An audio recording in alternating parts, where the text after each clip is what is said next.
قال المؤلف رحمه الله تعالى ورحمه الله الإمام الجليل ونفعنا به وعلومه في الدار الآمين الأبد رب اشرح لي صدري ويسر لي أمري واحلل عقدة من لساني يفقهوا قولي واسلل لساني وفي قلبي ولا حول ولا قوة إلا بالله العلي العظيم سبحانك لا علم لنا إلا ما علمتنا إنك أنت العليم الحكيم صدق الله وصدق رسوله النبي الحبيب الكريم ونحن على ذلك من الشاهدين والشاكرين والحمد لله رب العالمين.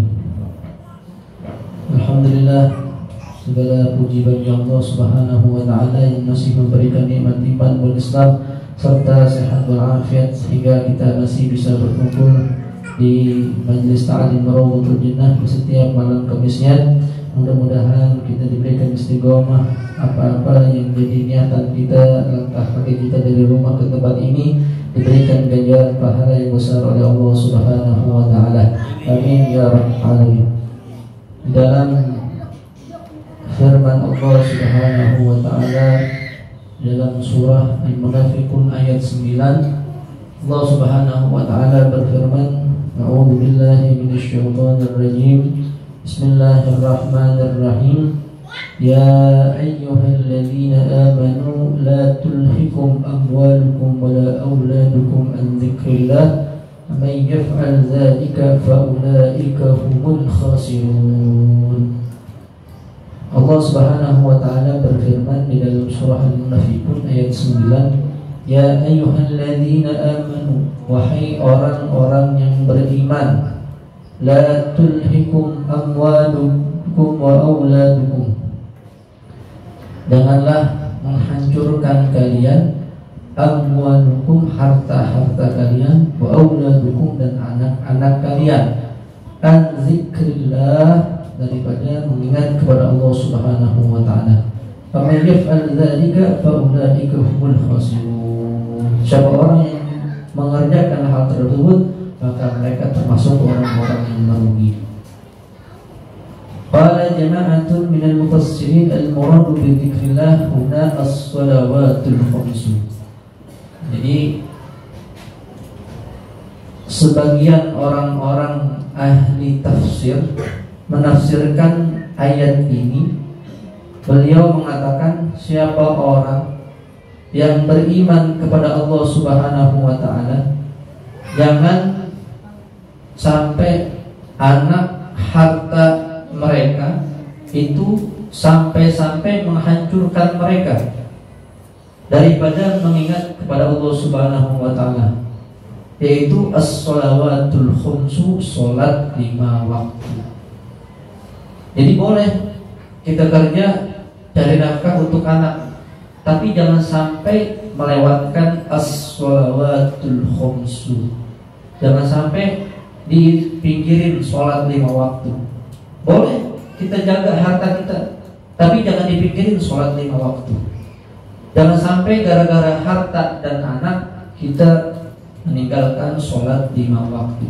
Siapa orang yang mengerjakan ini, faman ishtaghala 'anis shalah fi waqtiha bi malihi kabihi wa sunnatihi aw waladihi kana minal khasirin. Orang yang menyibukkan dirinya, lagi waktu datang sholat, dia menyibukkan dirinya dengan anaknya, dengan hartanya, seperti jualannya gak ditutup, atau gak ditinggal dulu, dia gak sholat lantaran, atau pekerjaannya, karena minal khasirin, maka termasuk orang-orang yang merugi, kata orang ahli tafsir dalam surah Al-Munafiqun ayat 9. Jadi sholat jangan digampangin. Jadi kalau waktu sholat, ya sholat. Kalau emang pekerjaannya masih banyak, tinggalin dulu, ntar dilanjutin lagi. Jangan sampai harta, anak, dan pekerjaan kita melalaikan kita daripada mengerjakan sholat 5 waktu. Terlebih-lebih ya kita semuanya.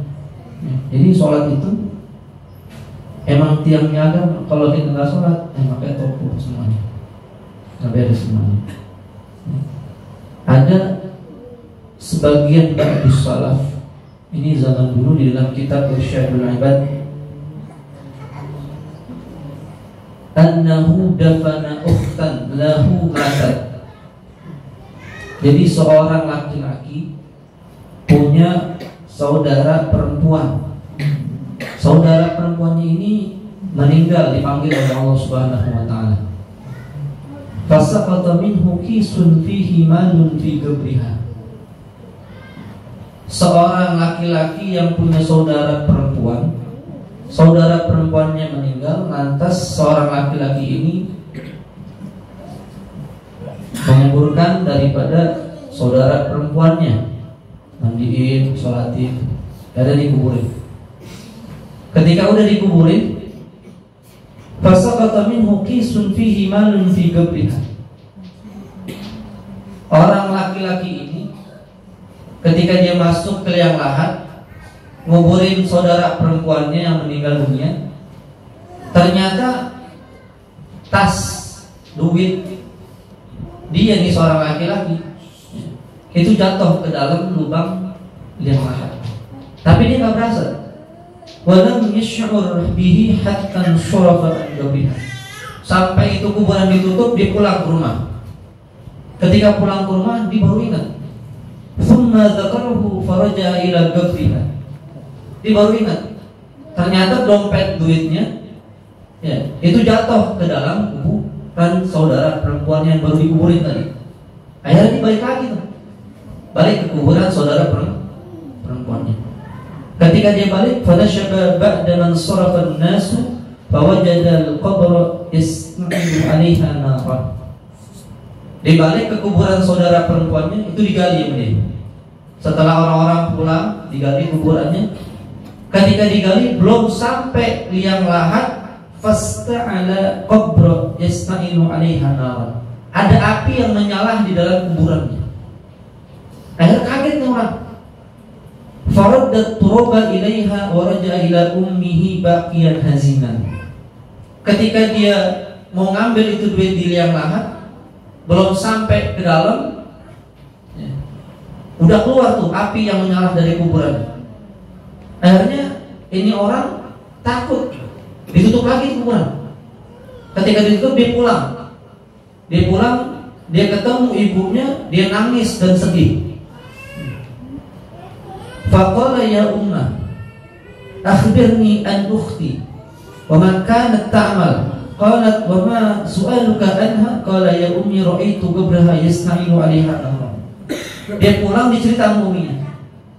Ibu, ceritakan saya, sebenarnya saudara saya ini, saudara perempuan saya ini, apa yang dikerjakan selama ini di rumah? Kata ibunya, kenapa emang? Tadi aku balik ke kuburannya, dompet tasku jatuh. Ketika aku menggali kuburannya, belum sampai ke liang lahat, ada api yang menyala-nyala di kuburannya. Saya tutup lagi, saya pulang, saya kabarkan kepada engkau wahai ibu. Saya sedih. Apa kerjaan dia ketika di alam dunia? Kata ibunya, fabakat wa qalat ya waladi kanat ukhtuka tatahawanu bis shalah wa tuakhiruha an waqtiha.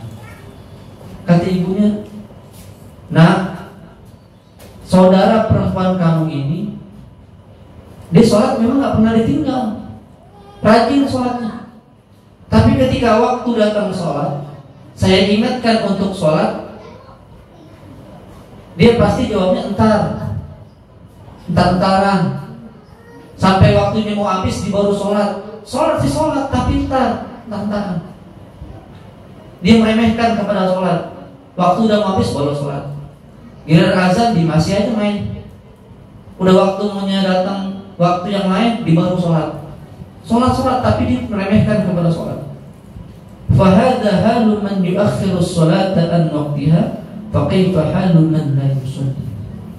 Kata ibunya, itu balasan ganjaran bagi orang-orang yang meremehkan sholat. Dia akan dibakar di dalam kuburannya. Bagaimana keadaan orang-orang yang sama sekali meninggalkan sholat dan gak pernah sholat menyembah kepada Allah Subhanahu wa ta'ala. Dia sholat loh perempuan, tapi dia remehin. Tapi sholat, yang sholat tapi ngeremehin, masih ada kena api. gimana orang yang nggak pernah sholat di dalam semasa hidupnya? Wallahu a'lam bishawab. Kita nggak tahu gimana keadaannya nanti. Ya, mudah-mudahan kita diberikan taufik hidayah oleh Allah Subhanahu wa taala, kita diberikan kekuatan untuk terus melaksanakan sholat lima waktu. Kita nggak tinggal itu sholat lima waktu. Ketika kita meninggal, kita mendapatkan keadaan yang baik, diberi ganjaran husnul khotimah oleh Allah Subhanahu wa taala. Amin ya rabbal alamin.